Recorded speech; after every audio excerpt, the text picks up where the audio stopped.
The future of Afghanistan has always lain with the Afghan and especially the Afghan army.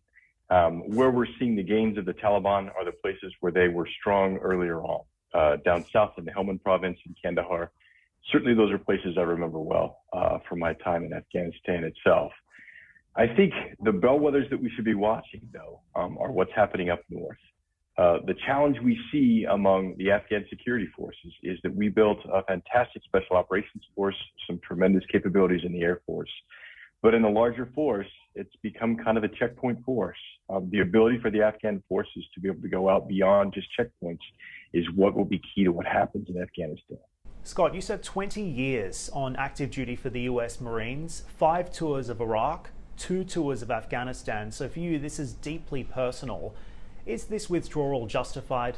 Well, I think one of the things you have to look at is that the Biden administration looked at a war almost 20 years onward and decided that a military engagement was no longer worth the price.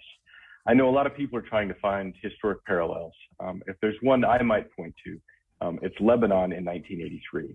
We deployed there, and after a tragic terrorist incident, made a calculation that it was no longer worth blood and treasure to be deployed there.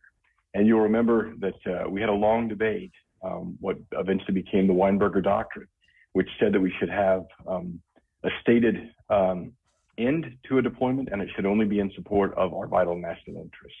I think that's the kind of calculation that we've made right now, especially 20 years on, when we have not seen the progress that we would hope for. We've always known as well that the solution is not a military solution in Afghanistan. So this is, I think, an opportunity for Ashraf Ghani and the Afghan government to really take the lead, as we've always hoped it would be. Are you surprised at the Taliban's rate of advancement? And how do we explain the Taliban's longevity over the past 20 years, in the days since 9/11? Well, I think one of the ways we explain the Taliban's longevity is that they have had supporters both inside and outside Afghanistan. And that's been something that we have had to contend with since the very first days in which we went into Afghanistan in October of 2001. That remains to be what their strength is. It remains to be one of the challenges that we've had with the Taliban. Their initial momentum, it's quite concerning. On the other hand, does the Afghan National Security Forces have the capabilities to do what we've been hoping and what we've claimed that they could do?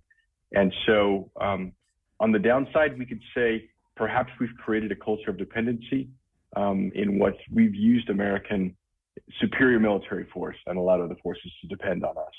Now, let's hope that they can stand on their own. And when you look at the legacy of this engagement, I think one other really important question to ask is that after 20 years of American presence in Afghanistan, is the region and the world a safer place as a result? Your response? Boy, that is the $64 million question. You know, are we a safer world? Are we a better world? Because of the engagement that we've had. Some really hard lessons learned from that. I lost many friends in both Iraq and Afghanistan. Was it worth the price? Was it in vain? Is always the question that we ask ourselves.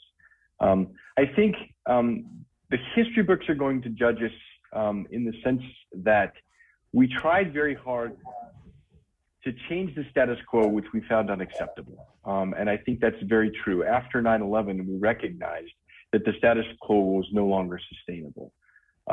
We did not succeed as we had hoped. On the other hand, we're seeing a vastly different world with allies that have continued to be very close to us and support us through many of these engagements. I think that we've also seen is that there are unintended consequences, and that the military solution is oftentimes, most times, in fact, not the best tool for figuring out how to deal with some of the most intractable problems that we face strategically as a country.